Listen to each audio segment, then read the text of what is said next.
Hey y'all, welcome back to my channel. Today's message is by faith. By faith, you will be able to get through anything because a lot of us is going through spiritual warfare right now. A lot of us is in a place where we don't know what's going to happen next. But by your faith, God is with you and he's going to get you through it. Y'all ready to get into today's message? I am. Let's go. I'm going to read to you Hebrews. It's going to be Hebrews 11. And Hebrews 11 is great examples of faith because this is what we all need right now. We need to hear the examples of faith. Therefore, we can understand how to use our faith. And that now we'll see actual people like us that have been going through things and they didn't know what to do. And the only thing they had was their faith in what God told them. So I'm going to give you all a few examples. Therefore, it'll help you through what you're going through right now because I'm going through something as well myself. It's not a bad thing, but I know God is just testing my faith because remember, God is true to his word. But he just wants to see how we're going to endure with our faith through whatever trial we're going through. Faith shows the reality of what we hope for. It is the evidence of things we cannot see. Through their faith, the people in the days of old earned a good reputation.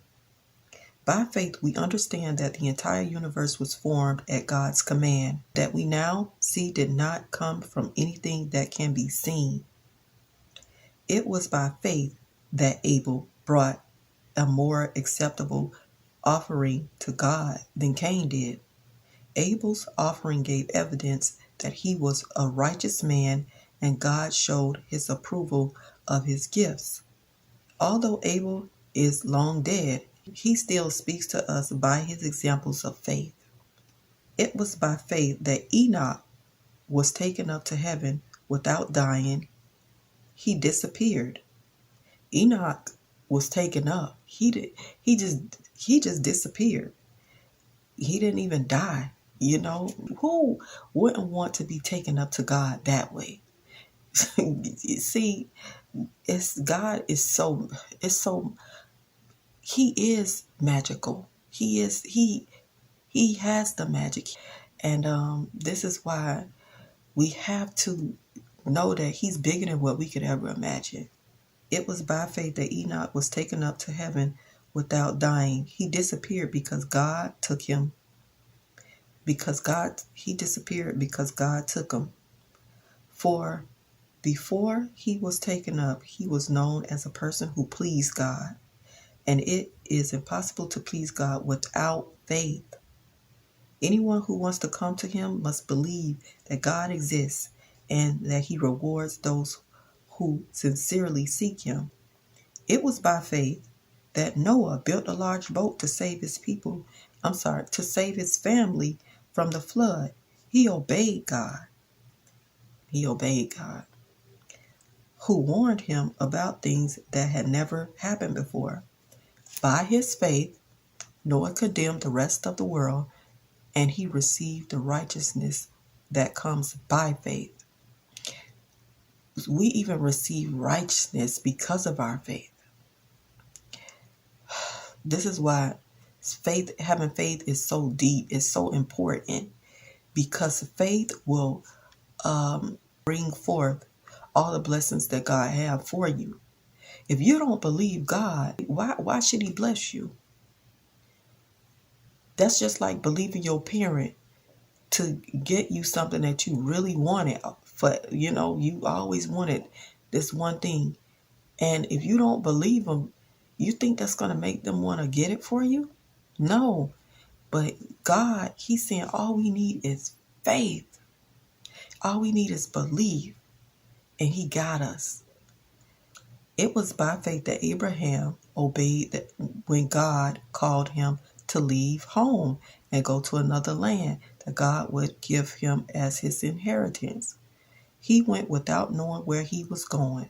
Even when he reached the land God promised him, He lived there by faith, for he was like a foreigner living in tents, and so did Isaac and Jacob, who inherited the same promise. Abraham was confidently looking forward to a city with external foundations, as a city designed and built by God. See, God is also telling a lot of us to leave from where we are right now. This could be where you live. God could be moving you to a new location. The location may sound crazy to you. You probably like, who going there, God? It's just like the people of Israel when God wanted them to go to the land that he promised them. But they were so scared because they was told that it was giants in the land.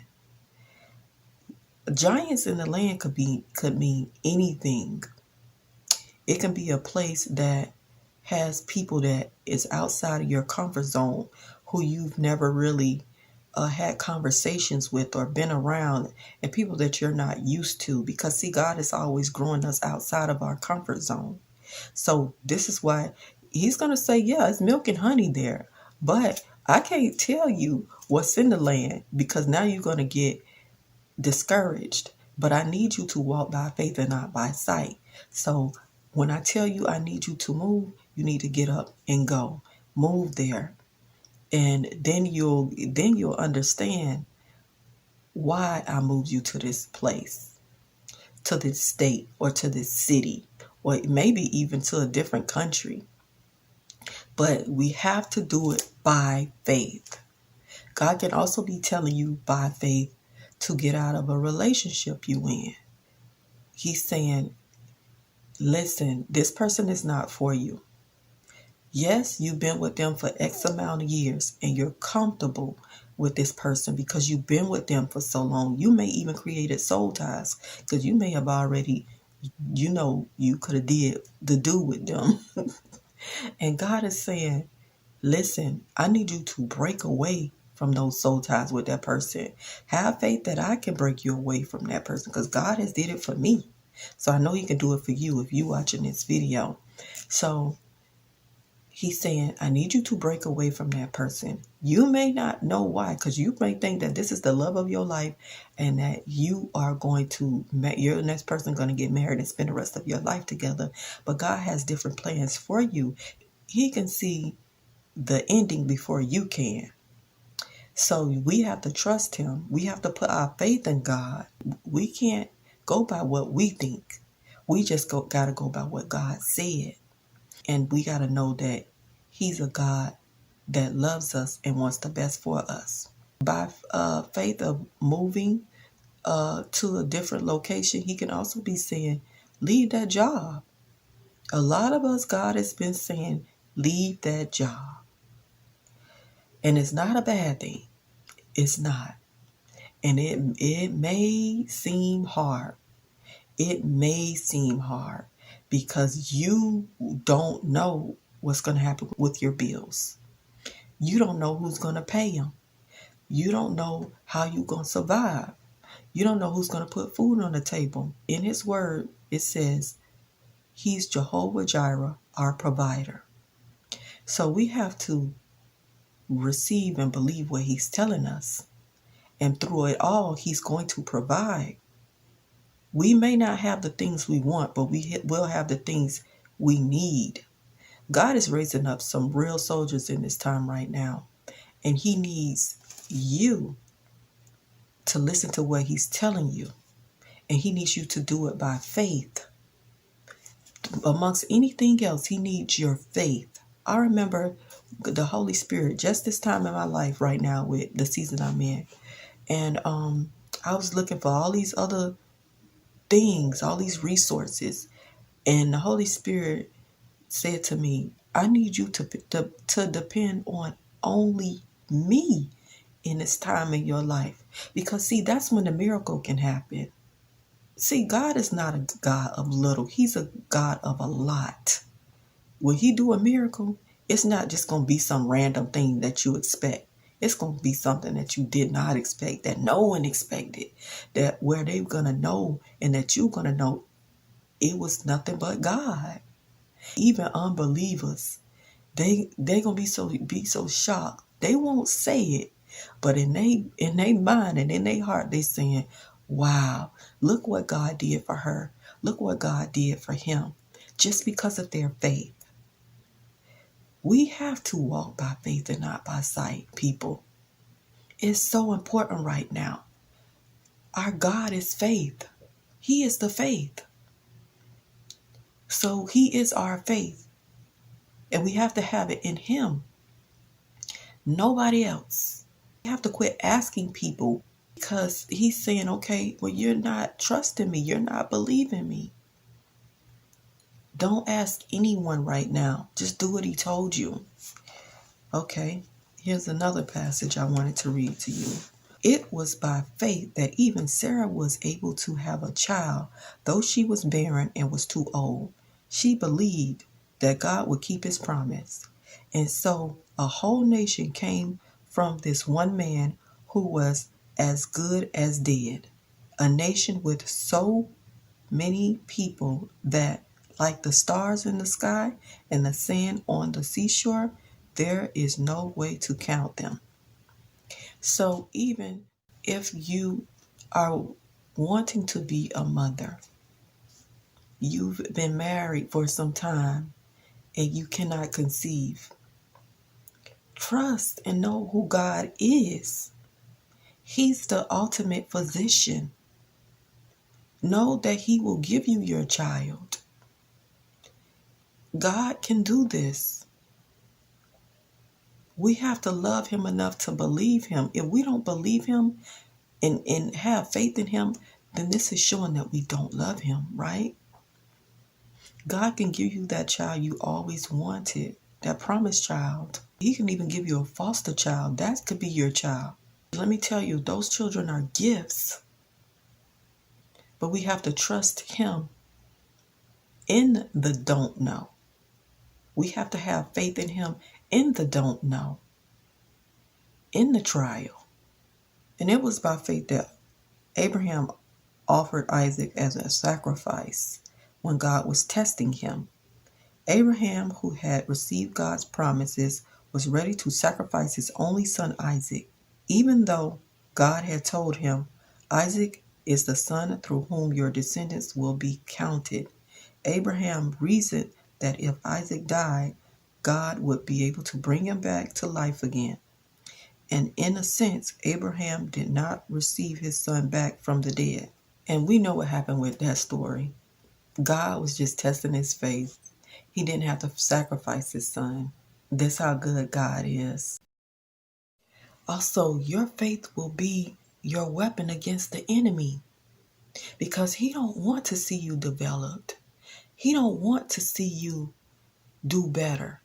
He wants to keep you on his level. He know the plan that God got for your life. He know what God is getting ready to do for his people. So he's trying to make your faith wavery. You can't allow him to do this. Once your faith wavers, then everything that God told you is going to waver as well. And that's when you're going to go back to your flesh and the plan that your flesh had for you. And we don't want that for our life. We do not want that for our life because we know the end. We know that God know the end, but we know the end too. We know that we're not going to be happy. We're not going to be joyful. We're not going to be spiritually joyful. The enemy way out is so easy. We don't need to have no faith. He don't care nothing about no faith. His way out, he already got that door open. All we got to do is step through it. But see, God is saying, I'm not going to make it easy for you because I need to know, I need to see your full heart. I need to see your heart. I need to know if your heart truly belongs to me. So I need to give you a minute. I'm going to give you a minute because I need to see how you're going to handle this test. So it's not going to be easy. But as long as we hold on and we hold tight to our faith and know what God told us, he's going to bring it to pass. Here's another passage I would like to read to you all. It's called Faith and Endurance. Dear brothers and sisters, when troubles of any kind come your way, Consider it an opportunity for great joy, for you know that when your faith is tested, your endurance has a chance to grow. So let it grow, for when your endurance is fully developed, you will be perfect and complete, needing nothing. So this is what the Lord is telling us. Once your endurance is fully developed, you will be perfect and complete, needing nothing. So your endurance is going to develop during this test you're in right now. You might endure hardship. You might endure people leaving out of your life. You might endure uncomfortableness because now you're in a place where you can't do the things you normally would be able to do. Now God is saying, I need you to sit and dine with me, because through my conversation with you, through this time that you're in, the time of endurance, the time of development, because he's developing you. When pressure is applied to us, we develop into something greater than we once were. He's needing to grow you right now because he has something ready for you.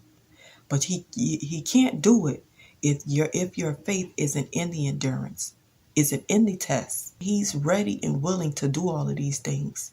You just have to quit doing it by sight and do it by faith. Know that God will come through. Just hold on. It won't be long. He's just saying, hold on, my people. It won't be long. And you're going to see that breakthrough. You're going to see that change. Because a lot of us is waiting on change. And the chosen ones, the children, his children, we're going to see the change. But we have to hold on to our Father with all that we have, with our faith. And he's going to make it happen. So until next time, I love you with the love of God, with the love of our Father. Love yourself. And most of all, love him because he loves you so much. Thank you. I love you. Bye.